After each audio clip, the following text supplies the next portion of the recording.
Hello, everybody, and welcome to spring training. It's spring. It's springtime. We are back again in the spring training facility. Well, I guess we are the road team technically in this, but they only have 3 spring training facilities. So we're getting things underway in the spring. We need to see some big things from a lot of guys here, of course. CC Sabathia is going to be our starter in this first spring game, so we need to see a lot from him as well. Got our eyes fixated on quite a bit of things. So we're going to get things started with Andy Chavez here in the top of the first. We already got one away here, but Andy Chavez is going to get a hold of this one inside and rocket this one over the right field wall. That one is long gone, almost 400 feet over the right field wall, and Andy Chavez gets on the board early in the spring, man, making his presence known following that injury that he had that ended his season short last year at the very tail end of the 2006 season. So good to see that his bat is still very much working. Hasn't hit for a lot of power in his career, but he definitely gets one there. So Juan Uribe gets hit by a CC Sabathia pitch. That one travels just a little bit inside. I would like to think that CC Sabathia didn't want that one to go as far inside as it did, but that's going to bring up Pujols with someone already on base, and that's a dangerous position to be in with just one out in the bottom of the first. And this pitch gets roped out to right field. And that's going to load up 2 aboard for the Cardinals. They're going to have runners in the corner as Juan Uribe gets in to third base. The throw is there, but it's just not in the right positioning there. There wasn't enough room to really try and make a tag. So it was a nice throw, though, by a right fielder. So I think we have Endy over there, do we? Or is Endy still in center? I think so. Jose Guillen is over there. So Jim Edmonds is going to come up now for St. Louis with runners in the corner in an 0-1 count. He's going to get a hold of this one and absolutely blast it all the way out to the wall. It's going to take a good bounce, and that's going to be a bases clearing double. Or excuse me, as Pujols is going to get held up at third. So that's going to score at least one run here in the first for the Cardinals off of CC Sabathia, who's already finding himself battling early on in this game. I'd like to see a lot more dominance from him. He's got good strikeout stuff, and I'd like to see a little bit more of that, but we really haven't. So even early on in spring, he's already kind of making some mistakes here. So Scott Rowland now for the Cardinals is coming up to bat with runners in scoring position, and here he goes. He's going to blast this one out to right field. Now it's going to get caught by Guillen, but Pujols is going to be able to tag up and make the run to home without a throw contesting him. So Cardinals now load 2 aboard here. They are now your reigning World Series champion, by the way. So your defending champs have already got 2 runs on the board versus our 1 here in the first. But that's going to be all that they scored. So we're going to start with Christian Guzman here now in the top of the third and a 1-0 count. 1 away, and Christian Guzman gets the barrel of the bat on that ball, blasts it out into the right field gap, and he's going to get a double, or excuse me, he's going to run past second, and he's going to try and get the triple, and the throw is there, but not in time. Just beats the tag by about a half a second. And that was a good relay by the Cardinals defensively, but I mean, Christian Guzman's got the wheels, man. He just has that speed. He can do that. We need to steal with him a lot more. Him and Andy Chavez need to be threats on the base pass. That's going to be a good offensive strategy for us moving forward. So, in the bottom of the third, another man aboard for the Cardinals with Pujols up to bat, and Pujols just ropes this one out into the right center field gap, and that's going to, I mean, the lead runner is going to round third, and he's going to go all the way home. So,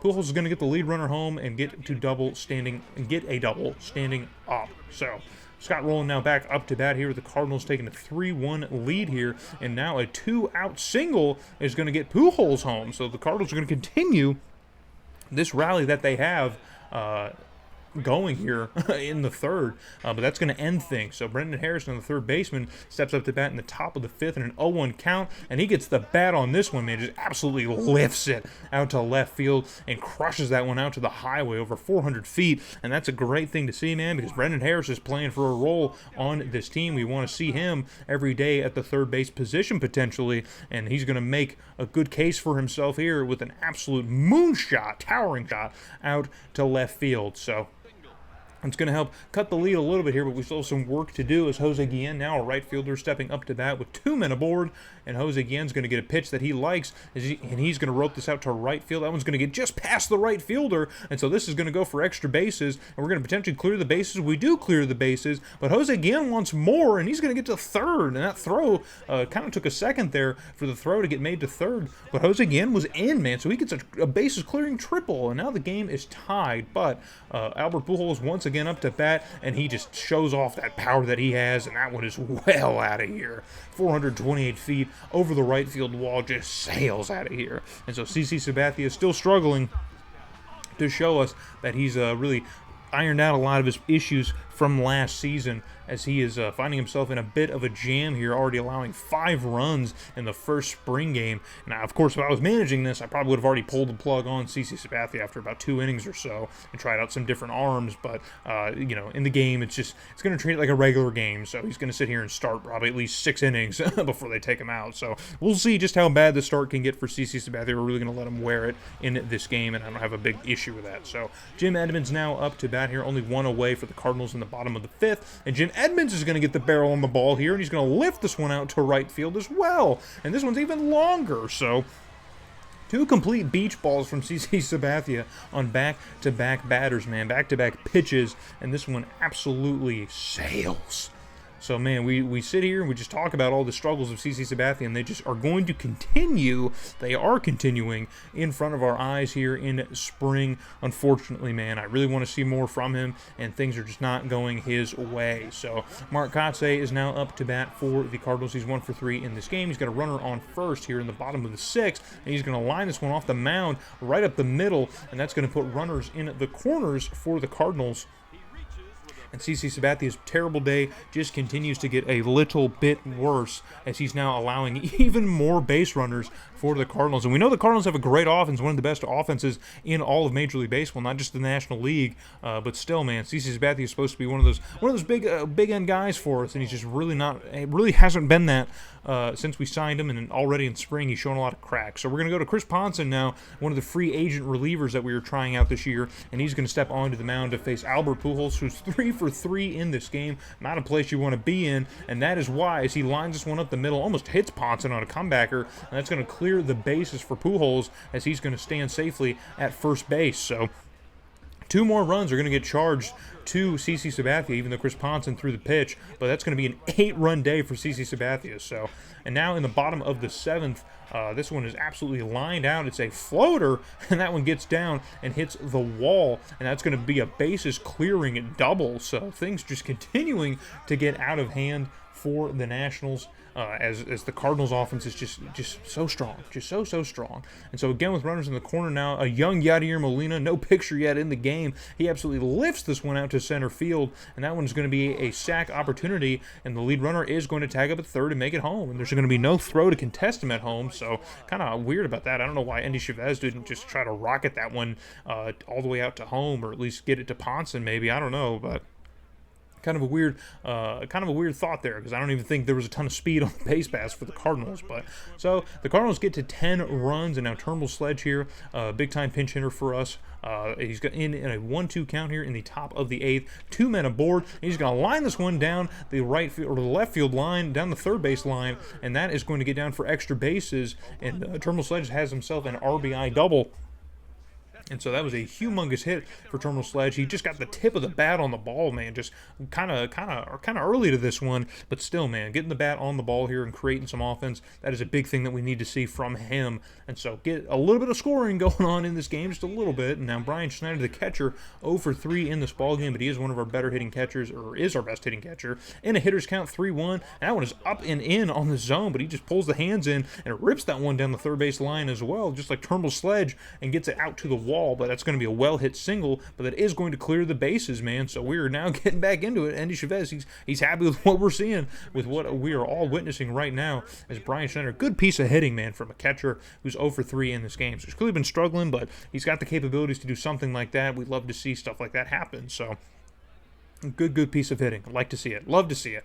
So, but that is going to be a majority of the offense that we're scoring here late in the game. We're trying to rally back, I guess, win this game, and now St. Louis is going to go to their pen. They've seen enough from their pitcher on the mound. I don't think they've had the same starter. They might have kept him in this whole time. But Matt Holliday now, one of our big free agent signings from last season, is up to bat with a man on first, and he's going to get a hold of this one, and that one's just absolutely ripped, man.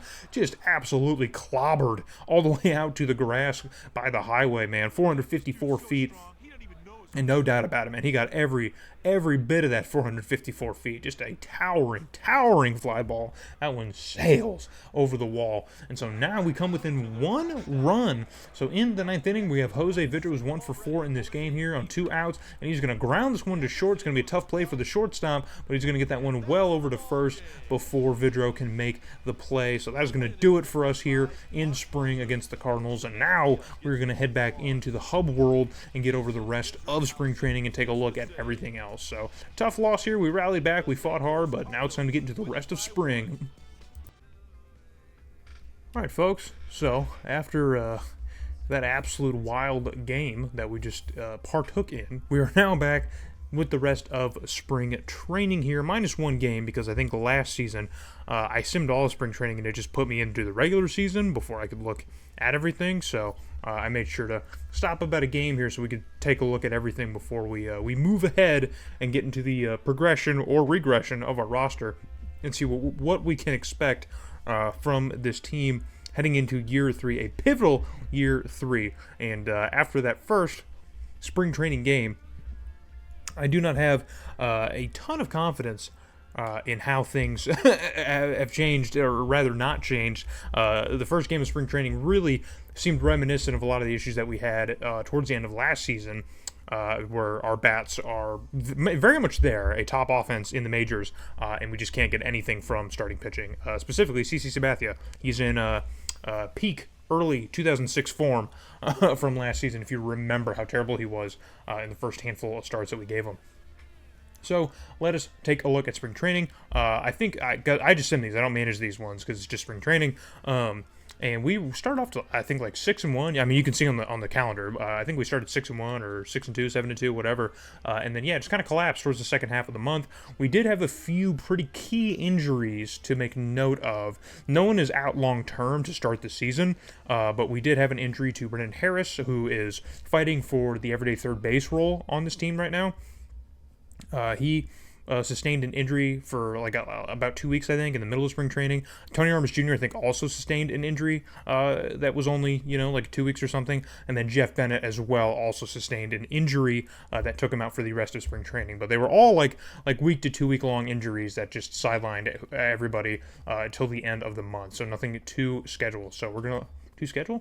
Nothing too serious. So we're going to look at our stats now. Hopefully they're... Okay, cool. Looks like they are. So we're going to go through everybody and take a look and see how everyone did for spring. Starting off with Christian Guzman, of course, he had a pretty good spring here. He hit 300 in spring with 4 jacks. That's good. We need to see a good spring from Christian Guzman, who's fighting for the everyday shortstop role again this season. So that's definitely something that we're going to consider with a spring like that. Endy Chavez is, just back to being Endy Chavez, man, hitting 326, a 573 slug. You love to see it. Endy Chavez hasn't hit for a ton of power throughout his time as our leadoff hitter in the last 2 seasons, but he's just been so effective on the base paths and so consistent offensively that it's really hard to see a world where he's not hitting in the top 3 of our order every day. Jose Guillen, in regular form, man, hitting 376 in spring. Absolutely amazing, man. Offense is not where things have struggled. Even Matt Holliday had a pretty decent spring. He hit 323 and had a 516 slug. But only the 1 home run. So I want to see more power from Matt Holliday. It's kind of one of the key reasons why he's on the team is he needs to be a source of power for us, and I didn't see a lot of it. We're not seeing a lot of it in spring, so that's unfortunate. Jose Vidro hitting right around 300 again. That slug is way down, so it looks like he's not really hitting for any power whatsoever. Seems to be just spraying the ball all over the field and just kind of finding balls to drop maybe. He might be a BABIP merchant, which is fine by me. So an OPS that's, just kind of approaching 800, but closer to the mid-700s. I'd like Jose Vidro to be more than an average hitter, especially if he's going to have an average around 300. You know what I'm saying? So for you to have an OPS in the mid-700s, but still have an average up around 300 is disheartening. moving forward. Terminal Sledge in his, well, it seems like he got a bit of a look here in spring. He didn't do that well with it. Average is probably as low as we've ever seen for Sledge in any sort of capacity in the first two seasons. Yeah, he didn't do a whole lot. His slug was over 400, which is better than Jose Vidro, but as pretty much a fourth or fifth outfielder, it's not boding a ton of confidence moving forward into the season. Brian Schneider has a pretty awful spring. He actually hit very, very well last year, so it's kind of concerning to see him hit this poorly in spring, man. He wasn't hitting for any power whatsoever. We could probably expect to see those numbers drop even more. He didn't hit for a ton of power last year either, but still, he was hitting consistently and getting on base pretty consistently, so that's upsetting. Brendan Harris, who I said got injured at the beginning of the video, had a pretty decent spring, hit close to 300, had 3 home runs, slugged pretty well, and got on base pretty well. So if we have a batter who can see the ball pretty well, because we don't have a ton of those, we just have guys who can hit consistently. No one's really walking a ton in this lineup, but if Brendan Harris can do that, then that would be cool. He would definitely earn that spot as our third baseman. And then Wes King, who it looks like the game had playing at third, at least in this lineup with DH, because I guess we don't have a true one. I don't know, we have 3 first basemen, or 4 technically, because if Brendan Harris can play first, Matt Holliday can play first, Will Cordero can play first, and so can Ivan Vucarina. So we have a logjam at first base, but Brendan Harris needs to be the third baseman. But we're just using this lineup just so we can take a look at everybody. Wes King has an amazing spring, man, an amazing spring. So he is still a very, very hot bat. I'd love to see how much his numbers improve for this season after spring training concludes, because he has just had an amazing, amazing time. He had an amazing rookie season and is continuing to hit consistently. We're going to need to figure out something with him and Christian Guzman, man. I don't think either of them have secondary positions, because if I could, I would just put them at second and short respectively, and maybe I can just force that anyway. Like, maybe I can do that. I might need to look at some forums, or maybe if you guys know in the comments, you could tell me that would work or not work. I don't want to sacrifice the team's defense just so we can have Christian Guzman and Wes King play every day. But if I can just force them at second base, even though it says they don't have a secondary position, like, I will do that, because we definitely need both those guys playing every single day, just because financial reasons. And if they're both going to hit this well in spring, then they both need to be in the lineup playing. So Will Cordero probably only played a game, I think, most likely. And yeah, we're not going to look too much at him. He's probably going to go right back down to New Orleans. Brian Boskin was our backup catcher. It looks like he only played in a game, maybe, or maybe even pinch hit. He's got 1 hit, so yeah, he might have pinch hit and had about 2 ABs. Ivan Vucarina did not have the best spring. He wasn't very productive. He hit consistently, it looks like, but he just wasn't very productive, I guess. Yeah, didn't do much outside of get 10 hits. That's about it. So it doesn't look like he got an extended look in spring, because he's probably going to still be the starting first baseman moving forward. Nate Bruce didn't see the field, which is unfortunate. He probably over Terminal Sledge, should have gotten an extended look. I thought maybe the rosters would auto flip him around because of off days and whatnot. JD Corey also doesn't really get involved much either, so that is unfortunate. Maybe I should have tried to force those guys in, I guess. You know, try to split time with Denny Chavez and JD Corey and put Nate Bruce instead of Terminal Sledge. But we will see how these guys progress, because JD Corey for sure is going to stick with the roster, but Nate Bruce might not stick with us moving forward. So let's look at the pitching side of things. CC Sabathia has a terrible spring. I'm still going to go with him as a starter heading into the season, because we need to try him still as a starter. We're paying him that money, and he's going to be here doing that, for at least another year. So we need to see him as a starter. We need to see if he can pitch actual starting innings.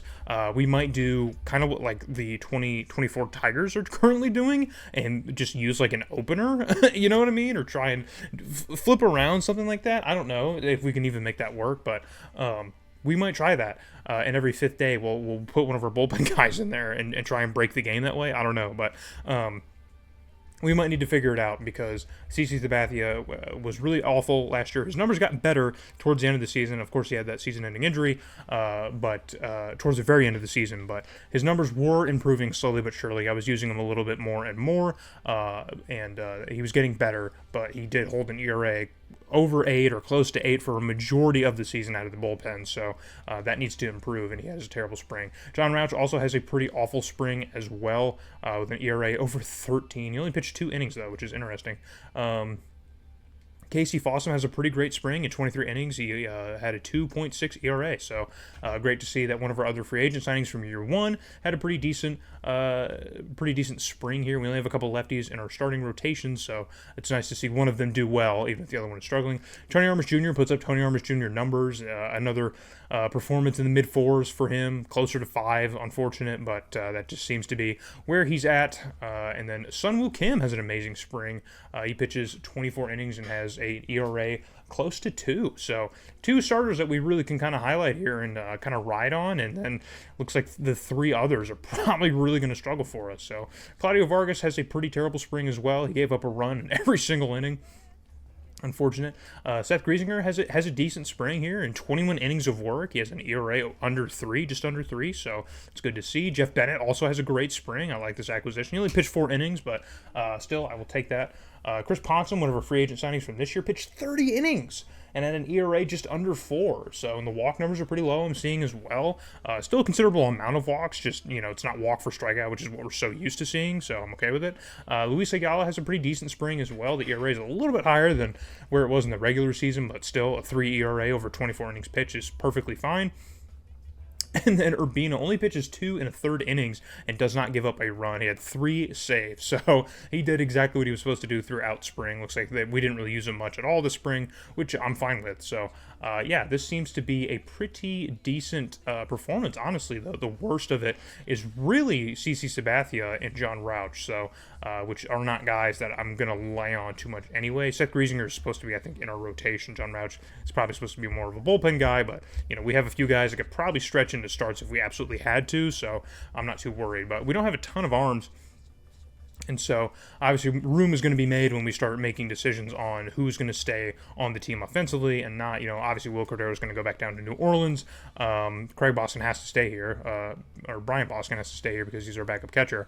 But outside of that, yeah, we're going to have to make a decision on outfielders as well, because we can still make guys like Terminal Sledge play in New Orleans if we had to. I kind of like that about this game, how the options and stuff, like minor league options, is not a thing. We can just send whoever, wherever, whenever. That definitely makes it a little bit easier to manage the roster, because we might be sending guys in their 30s down and playing New Orleans just because there's no place for them up here. So, and it sucks we're in the National League, because if we were in the American League, then I'd be able to game plan with the DH position so easily. It's just so easy. We have plenty of guys who can hit, especially outfielders that can hit.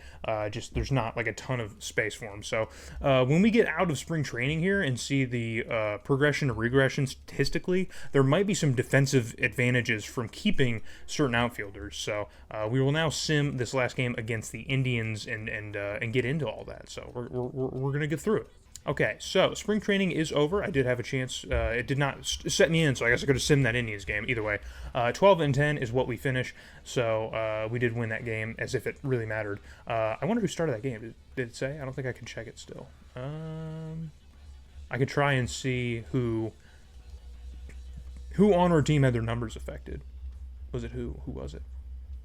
Was it John Rauch? It might have been. Yes, it was John Rauch. He just started. So he lowers his numbers drastically from a pretty decent start. So there we go. Even better.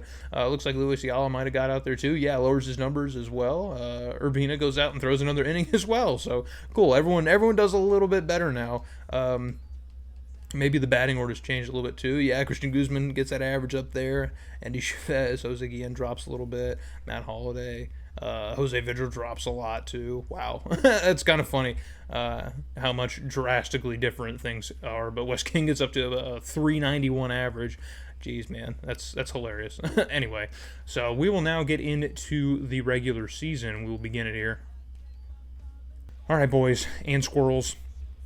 The moment we've all been waiting for, the regression and progression of our roster. So, it looks like Brian Schneider went down more so than he went up. So, the only stat where he really grew was power against lefties, but his contact against lefties went down. So, it looks like he's going to hit lefties for a little bit more power, but he's not going to hit them as much. And then he got a little bit slower, but that's about it. So, and his power went down for righties. So, I don't think a massive change for Brian Schneider. I think we could probably still expect about the same from him, so I'm not super worried. I'm going to ignore Will Cordero. It doesn't really matter. He regressed. Jose Vidro looks like it says down, but I would say this is kind of I'm missing the 10. So his contact against righties has dropped considerably. So, and Jose Vidro's still not that old. He's only 32 years old. So for him to regress like that is kind of wild. So his power against lefties and contact went down a little bit. He did get a little bit faster, I guess. I don't really care about that. His power went up a little bit against righties, but his contact went down. So we're probably going to not expect Jose Vidro to hit nearly as well as he has in the past, which is kind of unfortunate, man. He's had a decent kind of go with things. His numbers with us since we've started this have been pretty darn good. So I don't know exactly why his numbers went down like that. It's kind of upsetting. I don't know if it's randomized, if you know, but yeah, it's kind of upsetting. Christian Guzman also regresses a bit. His contact against lefties goes down as it does against righties, but barely. His power also goes down against righties, but it was already pretty bad. But he is a little bit faster, so nothing too big about Christian Guzman. He stays about the same. Terminal Sledge gets a little bit of an increase at contact, but that is really it. He doesn't really go. He doesn't really change anywhere else. Andy Chavez's contact drops considerably. Man, what happened? Oh, that's so frustrating. Why did it drop so much? Does anyone know this? Is this just random? I don't understand that, man. That just, is it because of the injury? That just sucks, man. Wow. Okay. Jose Guillen's power drops considerably as well. Man, we're getting so much regression across the roster, man. CC Sabathia regresses as well a little bit. His fastball gets a little bit better as does his changeup, but every other pitch goes down. Casey Fossum regresses completely. Yeah, dude, this is just nuts. The team's just completely regressed across the board. I'm not really sure what we're looking at, moving forward. I really don't know. Ivan Vukarina gets a huge increase. His power jumps a lot. His contact against lefties and speed increases a bit here. Still kind of low numbers. I'm going to try and ignore it because we put guys like Ivan Vukarina out there with these kind of numbers last year, and it really didn't seem to matter. So I'm going to try and ignore a lot of these numbers, but it's just weird, man, seeing how much of a drastic poor change this is. Wes King, however, man, that dude's growing across the board, man. Jeez Louise. So did J.D. Corey. Awesome. I really wanted to see progression out of him. So, yeah, this is kind of how things improve. Brendan Harris's power drops a lot, and he only gets increased to contact. That's it. Tony Arbus Jr. gets increased to his fastball and a little bit to his splitter, but that's it. Yeah, man, this is tough. The team is dropping quite a bit here. So, and then the rest, this is all of our prospects and whatnot. Yeah, but that's how the lay of the land is, I guess. Most of the Major League roster regresses quite a bit here. We get some much needed and appreciated improvements to Wes King and J.D. Corey, but that's really it, man. Everything else is kind of bad. Everything's kind of bad in National World. So I'm hoping that doesn't really doom us because that'd be really unfortunate, man, if our season's kind of defined by that regression. So you can already see our ratings here. We still have one of the worst staffs in baseball. Defensively, it says we're going to be really bad too, but we are one of the best base running teams, and our offense is still encroaching closer to top 15, but I think as the season progresses, it will get closer to 10, hopefully crack the top 10. So the last thing I'm going to do here, I guess, before we get on out of here is I'm going to make some roster moves. I'm going to get Will Cordero out of here, and probably Nate Bruce as well is probably going to get out of here, perhaps, most likely. I mean, I don't need to do that now. That's probably my moves. And the only change I would make pitching-wise is I would bring up another reliever just so we have another arm in the pen to use. But even though I think we can probably get through most of our games with the staff that we have currently. So hopefully things go better for us. I'm going to look at the schedule and close things out here because that's essentially just how things are going to go. So we have yet to do a game on the road against the Marlins in this series, so that's where we're going to start. We're just going to do the season opener here in Miami. That's where we're going to start it. We have a 3-game set against the Fish in Miami, and then we have a home stint welcoming the Mets and the Marlins, more divisional series, and then we go to the road to take on the Phillies in 3 games, and then a 4-game set in Queens to take on the Mets. and then we come back home just to play the Phillies for 3 games. And then we have a West Coast road trip taking us to San Diego and out to LA, and that's going to close out April. So this is a pretty rough April to start the season. So what the expectations are moving forward as far as just month by month, I think we need to at least be average in April with how tough of an April we have. We need to at least come out of this around 500, within a game or so of 500. I think that would be a good start to the year. We had, we had 2 teams in the NL East go to the postseason last year. The Marlins ended up winning over 90 games and taking the last wild card spot, and then the Phillies, of course, won our division.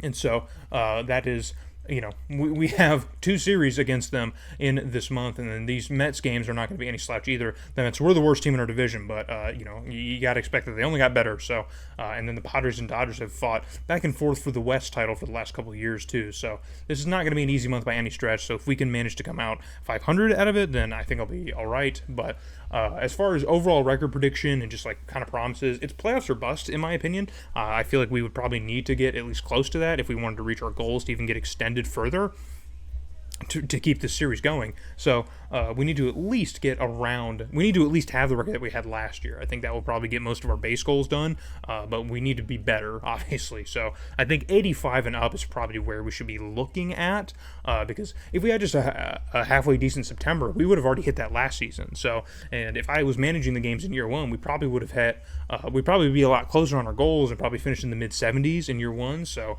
we need to really kind of go for it all here in year 3. Maybe doesn't seem that possible with how little the team has really kind of changed roster-wise, but we have a good roster, man. We have a great offense, and I think there's enough clutch pitching in our staff to where we can win enough games. But win every night is probably, that's still kind of a far reach for this roster, unfortunately, which is on me to not fix. But I mean, we just have such good bats, such hot bats, and at some point we got to rely on our defense and pitching. So, but yeah, that's kind of me rambling, I guess, over the team expectations. But yeah, I think we should be in the mid 80s, and that might not be good enough to make it to the wild card this year, because obviously last year 93 was the market to make it to a wild card. So, or just around 90. So I don't know if this team can win 90 games. I doubt they could, but if we can win in the mid 80s, like 85 to 87 games, I think we'd at least be in a good position with that, and I think we would keep our job if we did do that. So in the next video, we will cover the month of April for 2007, and we will showcase this game in Miami against the Fish. So thank you all for watching. Hopefully, you're optimistic about the season ahead. I'm more optimistic than I am, because things can go bad. We have no idea, injuries, regression, and whatnot. So hopefully we have a team that can hit the ball around the field, and a team that can pitch halfway decent. That's all we need, is just a team to pitch halfway decent. So hope to see you guys in the next video when we take on the 2007 season.